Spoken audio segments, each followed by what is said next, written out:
What's going on, people? I've got a new video for you. It's on the process of drawing proportions using the Reilly method, which has been really interesting to explore. I hope you guys enjoy it, and I hope you get something out of it. Enjoy, and I'll check in with you later. So I'm still on my journey here, trying to figure out understanding drawing the proportions of the face, and another method that is quite popular is called the Reilly method, which I'll demonstrate here. Basically, you start with a circle, divide that circle into quarters, and then divide those into sort of quadrants, essentially. This basically sets you up for the cranium, or the shape of the skull. The flat edges on the right and left being sort of the sides of the skull, the top rounded part being the top. You can see here that you draw the line for the chin at the bottom, and then from the hairline down, it's basically divided into thirds. The next step's to sort of define the jawline, and then you define the width of the nose, and then there's all these sort of really cool rhythm lines that you draw, which sort of just depict the planes of the face and the masses of the face.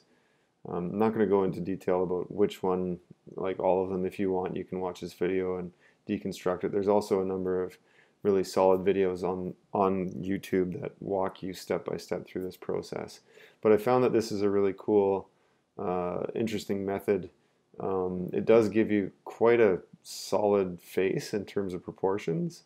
And then sort of, I did this a couple times, and then I sort of drew features over top of the base structure, just to try and get a feel for what it would be like to use this as an underlying structure for drawing an actual face.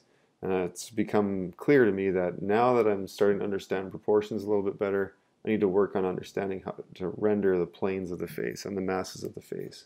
I'm going to be looking at the Bridgman's book a bit to work on that. I think it does a pretty decent job of that. Interestingly enough, Frank J. Reilly studied with Bridgman. He was in George Bridgman's drawing class at the where was it? The Art Students League of New York from 1927 to 1931. So interesting how he became a teacher later in his life, and he developed these techniques for drawing faces. And he studied with Bridgman, who I'm also going to be looking at. So it's interesting how that all works out.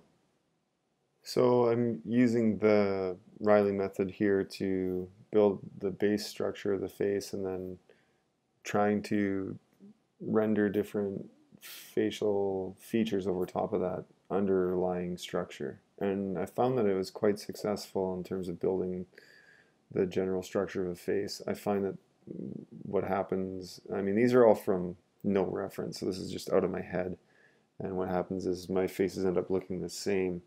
So I'm curious what it would be like to use this method when doing a portrait of an actual person's face. So I might experiment with that a little bit later too. However, regardless, I find that this is a very interesting and useful process. I even tried it here in 3/4. This is a little more challenging because you have to imagine the divisions and the rhythm lines in 3D space. And without reference, it's a little bit tricky, but I do feel like it came pretty close in giving me an accurate representation of a face at 3/4. I have a little bit of a struggle with trying to figure out the angle of the nose and how far it protrudes out of the face, and also that sort of curve of the face, because our mouths have these muscles that sort of push our lips and our jowl kind of forward, and also our nose will protrude forward. And I found it challenging to wrap my head around how to draw those planes in space, and also something I've always struggled with faces at 3/4 is the eyes. So trying to get the pupils to sit right on the face is really challenging, and I've had a hard time finding the solution to that. But you can see I draw the eye over and over again a few times. But I think I'm making progress in terms of my general understanding around just the structure of the face and the proportions of the face. I took this 3/4 view render that I'm working on right now. I took it and I also did just an ink render over top, just with line. And I think that that's an area that I need to work at as well, just understanding how to render forms using line. But I think it's because the reason that I want to get better at that is, I mean, one, it's a more expedient way to render things. It's also useful in commercial applications. But also, I think it's a really valuable skill to be able to render a surface accurately without having to go into like molding and shaping it so much, but just doing it through line work. And then you can see here, I just tried to draw the skull underneath it just to see if I was kind of, correct with things. The jaw looked a little skinny there, but this was the second 3/4 view face that I worked on. And it's, again, the similar structure. I redrew the guidelines, the underlying structure. I didn't use the one that I had drawn previously. I actually redrew it just to try and get my head around the steps of the process. And I think that'd be something that would be fun to kind of explore here and there, and just kind of keep revisiting to see if I can grow in my capacity to remember how to do it.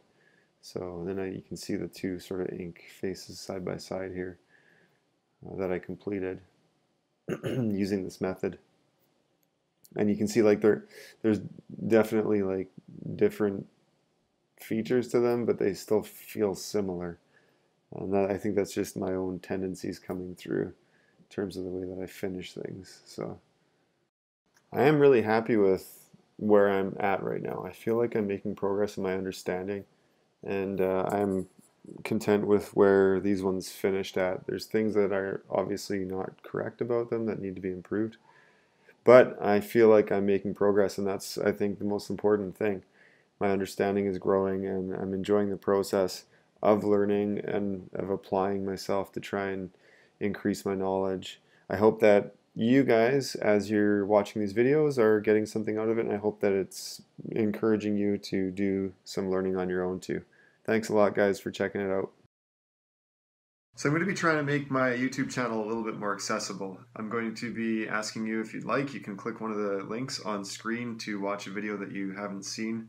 If you'd like to subscribe, please click the subscribe button. And if you would like to leave a comment, I would appreciate it. I will check in with you guys next time. All right, take care.